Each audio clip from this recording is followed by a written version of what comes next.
Hi, I'm Tom Lydon, editor of ETF Trends here in Boston at the Charles Schwab Impact Conference. I'm here with Heather Fischer and Tony Davidow from Charles Schwab. Folks, great conference as always. I mean, I'm blown away with how many people here, how big this exhibit hall is. And Heather, as the biggest custodian of ETFs, you folks have a lot to be proud of.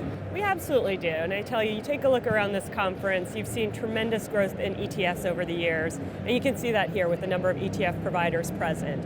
I would also say with 90% penetration of RIAs with ETFs, if you stop 9 out of 10 advisors and ask them if they're investing in ETFs, 9 of them would say yes. We're really seeing tremendous growth in ETFs, particularly on the Schwab commission-free platform, ETF OneSource. Right, so it's the ETF OneSource, no transaction fee, and there's a list of how many ETF providers are on that list and how many ETFs? Yeah, there's over 200 ETFs, 14 providers, and that covers 66 Morningstar categories. So we've really grown the platform from almost 3 years ago where we had just a little over 100 ETFs to almost double that number. And I think that's really contributed to the tremendous growth of ETFs at Schwab. Well, so transaction fees are going away and expense ratios continue to decline. I know you're not here to push your own product, but Schwab has a great core group and also an alternative group of ETFs where the expense ratios are close to the least expensive in the industry, Tony.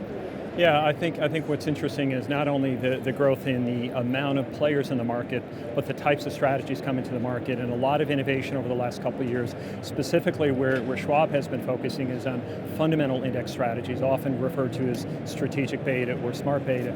Those strategies have really exploded over the last couple of years, and based on data that we've looked at from Morningstar, Morningstar last year at this time estimated there was something of the magnitude of 400 billion in assets under management, and today it's 500 billion. So those strategies are gaining in popularity, and the best of all is our individual investors benefit from all the diversification and all the options available in the marketplace. What do you think the number one reason why we've seen so much growth in strategic beta? I think they're evolutionary. They're kind of the natural evolution from the traditional market cap strategies. Obviously, there's been a lot of interest because of the long-term historical performance, and performance gets people attention. But I think what's really interesting about them is it's just a different way of getting exposure to the marketplace. And I think as I look at Rob Arnott and the work that he did 10 years ago when he introduced fundamental indexing, the early naysayers were skeptics, as they should be, but now that you've got 10-year history and these strategies have actually delivered, and in fact delivered very much in line with what the historical results had suggested, now all of a sudden they've been battle tested in good markets and bad, and now advisors realize they have different ways of getting exposure to the marketplace. Amazing. I know Chuck Schwab personally is a big fan of ETFs, Yes.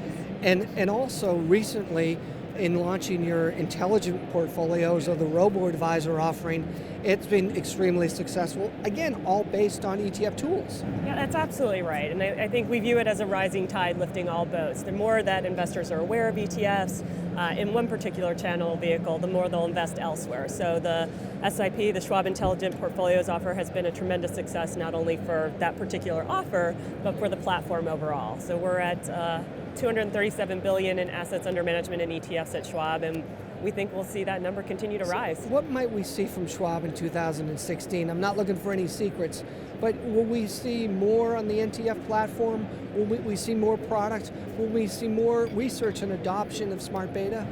On the platform, we absolutely continue to keep a pulse on what clients need. So we ask advisors and retail investors what they're looking for, and we talk to providers continuously about what they're offering, what they're about to offer, and look for matches in those two things. So we're going to continue to do that, and I think that means continued growth. So absolutely, we're looking to keep that strong momentum we have with ETF OneSource growing.